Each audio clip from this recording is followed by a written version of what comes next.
Imagine standing at a crossroads where every choice you make could lead to redemption or ruin. This is the story of Anita and Bonita, twin sisters from Lagos, whose lives are intertwined with love, betrayal, and moral dilemmas that will keep you on the edge of your seat.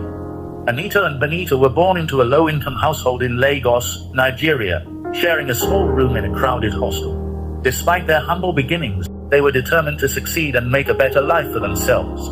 The twins were incredibly close, sharing a special bond that only grew stronger as they navigated the challenges of growing up in poverty. After high school, Anita and Bonita decided to pursue higher education. They both earned scholarships to attend the University of Lagos, where they studied business administration and medicine respectively. Bonita excelled in medical school, earning a degree in nursing. She completed her internship at a Lagos General Hospital. Anita, on the other hand, graduated with honors in business administration, specializing in marketing. She interned at a top marketing firm in Lagos and was offered a part-time position as a marketing executive before even completing her degree. Their college experiences not only equipped them with the necessary skills for their careers, but also deepened their bond, as they supported each other through the ups and downs of university life.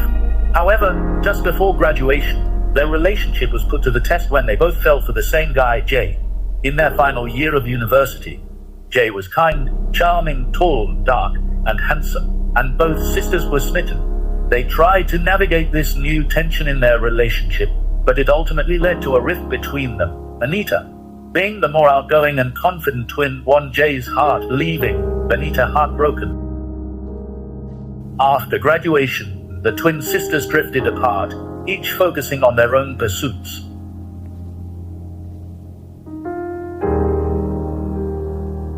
Anita continued working full-time at the prestigious marketing firm where she interned at, while Bonita worked as a nurse at a local hospital. As Anita's career took off, she became increasingly consumed by her desire for wealth and status, distancing herself from her sister and their humble roots, and befriending wealthy socialites and entrepreneurs. Meanwhile, Bonita struggled to make ends meet, working long hours for minimal pay. She became resentful of Anita's newfound success and the way she seemed to have abandoned their shared values and upbringing. Fed up with her situation, Bonita approached Mrs. John, the hospital's HR manager, about a raise.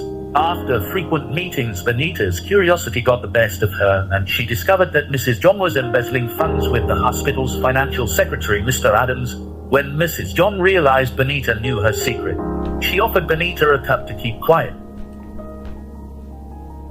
Torn between her morals and the opportunity for a better life, Bonita took the offer. For a while, life improved for Bonita. But 4 months into her newfound prosperity, Mrs. John revealed that someone had discovered their secret and was blackmailing them. Unbothered, Bonita believed their secret was safe as long as they paid the blackmailer. Anita and Jay's relationship eventually ended due to Anita's growing career ambitions and Jay's lack of direction. After their breakup, Jay tried to make amends, but Anita had moved on, focusing on her career.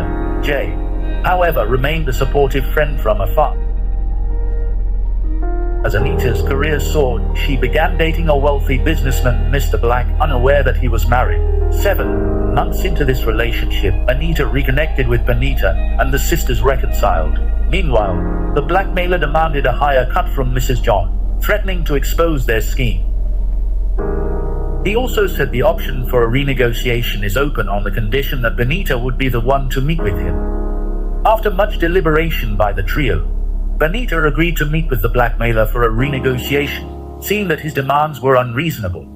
During a late-night meeting with the masked blackmailer, he demanded to have his way with Bonita. When Bonita resisted, he forcefully tried to subdue her.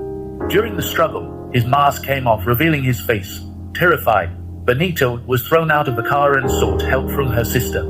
Anita, unaware of Bonita's ordeal, picked her up from a lonely road. As they rode in silence, Bonita noticed a striking resemblance between the blackmailer and a man in a photo on Anita's phone. Terrified, Bonita immediately recognized him and started questioning her sister about her relationship with Mr. Black, but Anita dismissed her concerns. Of course, Bonita could not be open with the conversation because that would mean telling her sister the truth about her secret embezzlement. So she was perceived as being too forward by Anita. The next day, Benita learned from Mrs. John that the blackmailer had been using them as bait to extract more funds from the hospital. Benita's world shattered. She regretted her involvement in the scheme. One morning, Anita was arrested in her apartment with charges of embezzlement and fraud from the firm where she works. She discovered that it was Mr. Black who was planning to ruin her reputation by falsely accusing her of embezzlement. He had been manipulating her all along, using their relationship to gain access to her company's financial records and cook the books. Anita was devastated, and her world began to crumble around her. Anita faced professional and personal ruin. Days later, Benita received a cryptic message from an unknown number, revealing the truth about Anita's situation. If Benita chooses to help Anita, she will have to come forward as a witness. If Benita becomes a witness, she will have to admit to her own wrongdoing, revealing her own secret embezzlement at the hospital, and potentially facing criminal charges and losing her job. However, her testimony could also provide the key to unlocking the case against Mr. Black, and potentially bring him to justice. Benita has access to evidence that could prove her sister's innocence, including documents and records that show Mr. Black's manipulation and deceit. Now, Benita must decide whether to protect her own secrets or risk everything to save her sister from the brink of disaster. If she chooses to stand as a witness, she could save Anita's career and reputation, but risk her own freedom and livelihood. What would you do if you were in Benita's shoes? Would you risk everything to save your sister, or protect your own secrets and let Anita suffer the consequences? The fate of the twins' bond hangs in the balance.